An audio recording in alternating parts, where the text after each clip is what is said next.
Hello everyone, my name is Terence. Today I'll be going through Robertson Optus. So Robertson Optus is a triple 9 years in the River Valley area by Fraser. So some disclaimer here. Okay, so the information that I'll be presenting is just solely based on my own opinion and it's just for a reference. Let's look at Robertson Optus. Robertson Optus, where is it located? It is actually located in District 9. Total units about 348 units and it's a triple 9 years leasehold. Okay, and at the first floor, it actually consists of about 30 odd commercial lots, and upstairs is residential from suite all the way up to 4 bedroom. And where is it located? If you look at Robertson Optus, it's actually located in the heart of the River Valley area and it's a short walk to Fort Canning MRT. And if I were to zoom in to the area itself, it is surrounded by UE Square, Robertson House, Village Residences, and Shop House. So if you are wondering, right, if let's say you are considering to buy for own stay or for investment, in my personal opinion is that maybe you will get a better view for some of the units that is facing the Shop House area lah.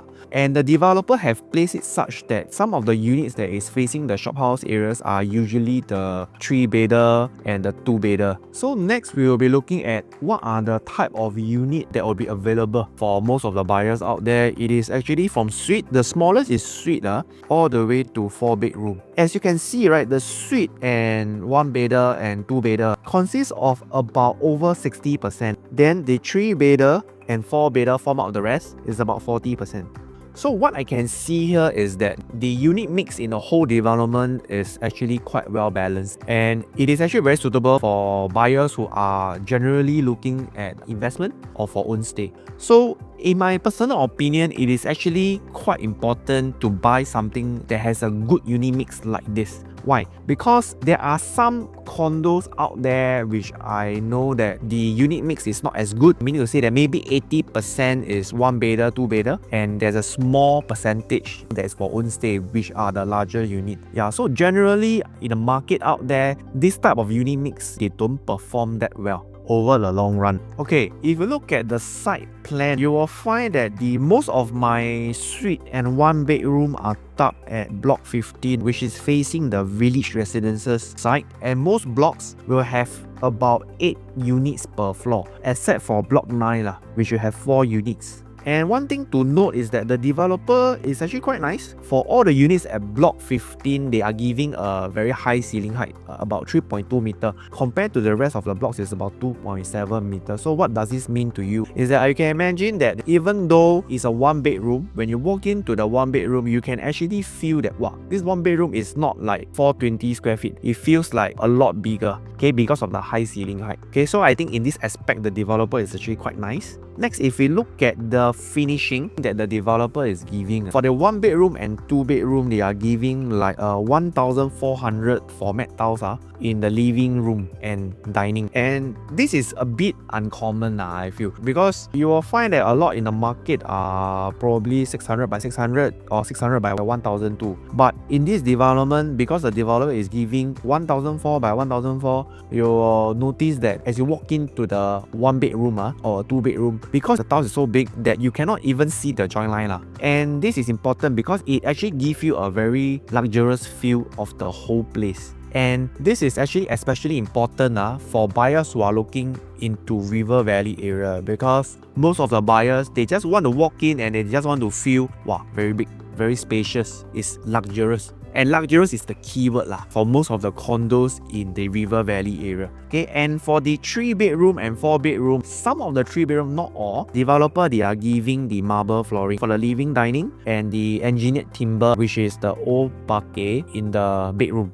Okay, so the next thing, if you look at a suite and a 1-bedroom, a suite for Robertson Optus is starting from 431 square feet, and the 1-bedroom is starting from 495 square feet. In terms of the price point, personally, I feel that the developer might price it at 3,003. Okay, so if I take at 431 square feet multiplied by 3,300 per square foot, that will give me about 1.4x million.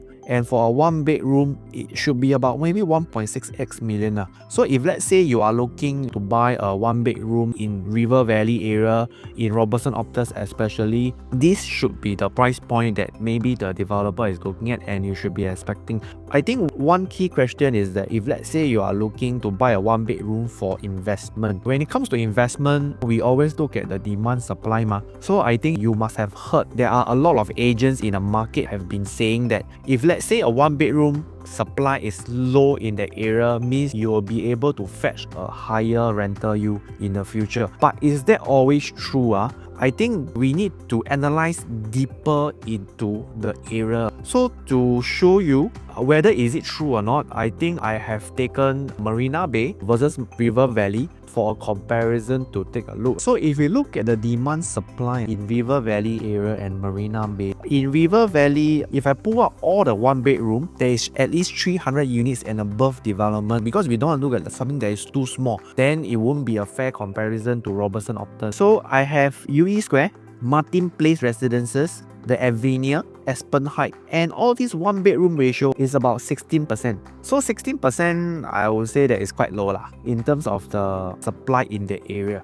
And if you see the 16%, when the supply is low, does it automatically equate to a higher rental yield? For 16%, River Valley area is about 3.2, 3.52, 3.1 as you can see. So if I were to say the rental yield maybe about 3% in River Valley area, compared to Marina Bay, I have the sale at Marina Bay, Marina 1, Marina Bay Residences. Their ratio of 1 bedroom there is about 40%. So as you can see that in the Marina Bay area, the supply there is significantly higher, and their rental yield is about 4.27, 3.8, 4.3%. So I would say the average of about 4%. So if you can see that the Marina Bay area, although they have a higher supply, but their rental yield is higher also. Okay, so what does this mean? This one means that a lot of tenants, they are willing to pay a higher rental price to live in the Marina Bay area. And River Valley, in my personal opinion, I think that is maybe an area that is more suitable for own stay for families.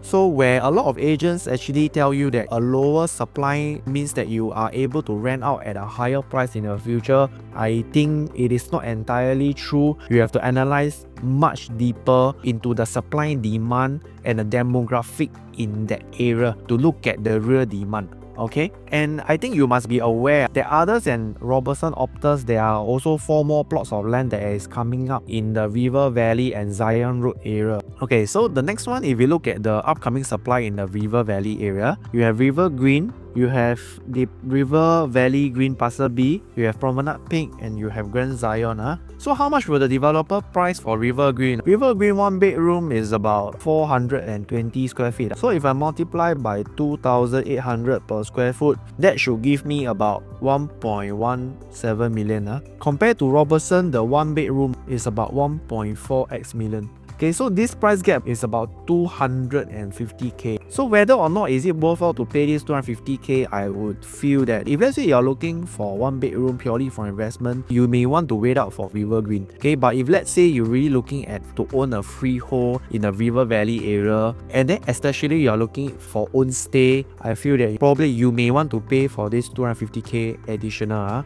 And one thing to note is that for River Green, there are 2 bedrooms, it's about 527 square feet. If I multiply by 2,800 per square foot, and that will give me about 1.4x million. So what can I see here is that I can see that the River Green price will be potentially very close to a 1 bedroom price in Robertson Optus. Okay, so if let's say you're looking purely for investment point of view, I will say that in the future, a 2 bedroom in River Green, very likely they will be able to fetch a higher price. So if they fetch a higher price, which it will actually affect the rental yield, this is something to take note whether you are buying it for own stay or for investment. Okay, so the next one we'll look at a 2-bedder analysis. Okay, so for Robertson Optus, the two-bedder, they have about 7 different layouts for 2-bedroom. And the whole development, they do not have 2-bed, 1-bath. So every layout, the developer is giving a 2-bed, 2-bath, which I think in that sense is actually very good. Okay, if you look at B1 layout 721 square feet, I think in Robertson Optus B1, probably this is the best layout that you can have for a 2-bedder. Why? Because for this 721 square feet, as you come in from the main door, you actually have an enclosed kitchen, and you will notice that the developer actually have a glass panel here, which means that your kitchen will be bright, and also the common bath and the master bath will have a window, which means that they will be well ventilated.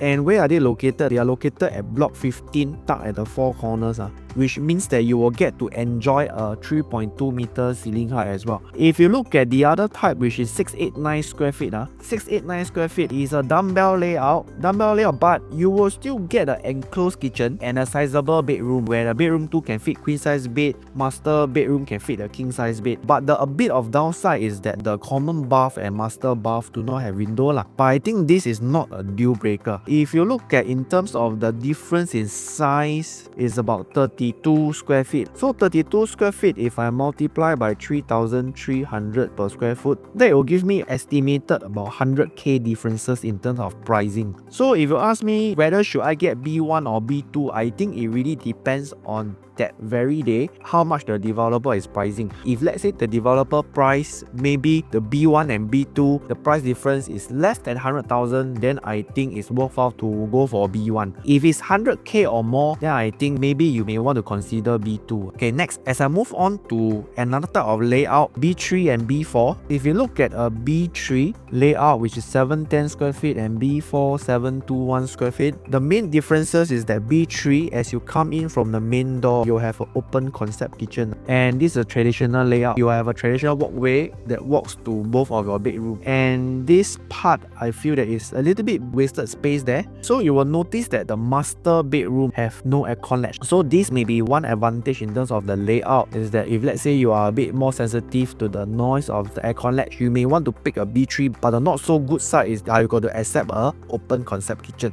As for a B4 layout is very similar to the B1 layout, except that the 2 bathroom have no window. Okay, next, if you look at another 2 more type of layout, which is B5 721 and B6 also 721, the same size, you will notice that these 2 layouts generally they look the same, but there is some small differences. The main differences is that, for B5 you have aircon latch outside the common bedroom, whereas for B6 the aircon latch is not outside the common bedroom. So this is the main differences, which I think that it is actually very small. Next, if I look at last type of layout, which is a 2 plus study layout, which is 743 square feet. Same thing, you will get a dumbbell layout, you will get an enclosed kitchen, and this study area I think is quite functional, where you can convert it to a storeroom if you really need, or if you really need a study space. So between these 2 layout, the B1 and the 2 plus study, the differences is about 22 square feet. So a 22 square feet multiplied by 3,003 per square foot, that should give me about 72,000 difference in terms of price. So which means that if you were to get a 2 plus study, you are actually paying 72,000 to get the study space or the extra space in a 2 plus study. I would say that really depends whether you need it or not, and whether is it worthwhile to pay for the 72,000. Okay, when it comes to rental wise, I feel that for a 2 bed 2 bath B1 721 and 2 plus study, to me I feel that there wouldn't be too much differences in terms of rental. Okay, so the next thing you may be thinking about the 2-bedder supply. Will we have a oversupply in the River Valley area that will be difficult to exit in the future? Okay, so if we look at the 2-bedder supply in the River Valley area, we have UE Square, we have Martin Place Residences, we have Avinia, we have Martin Modern, we have Rivergate. All these are freehold. So I actually pull out all the freehold development in the River Valley area with more than 300 units development, and you will notice that the 2-bedder for sale I only have 27 units. So 27 units, to me I feel that this number is quite quite low. And of course, not forgetting we have another 4 more plots of land that is coming up. So if you want to know whether should I wait for Robertson Optus or should I go for River Green, I think you stay tuned for my next video analysis on River Green. Next, if I move on to a 3-bedroom, the 3-bedroom for Robertson Optus, they also have many different types. I think in total about 7 types. Okay, so next if we look at the 2 layout of a 3-bedroom, C1P and C2P are 1152 square feet for both type of layout. I think this layout is probably one of the best layout Robertson Optus can actually offer. Why is it the best? Because as you can see, as you walk into the main door, you actually have a glass sliding panel which you can slide from both sides to make it an enclosed kitchen, and it will look like that. So you can imagine that when you are cooking, you can actually close it up so that you have an enclosed kitchen. When you are not cooking, you can actually open it up so that it can function as a dry kitchen and an open concept kitchen. This type of layout will be able to give most buyers a very luxurious feel. Why? So you can actually imagine that if you are someone who like to host gathering often, as your friends come into your house, what they will see, they will actually see that your whole living space is actually this big compared to a lot of layouts where their kitchen is actually solid wall. And you can actually have someone sitting here and here and here and here, which you can have people sitting all over the place. I feel that this type of layout is actually very good for a lot of buyers who are looking into River Valley area, where a lot of buyers, they are looking at spacious, they are looking at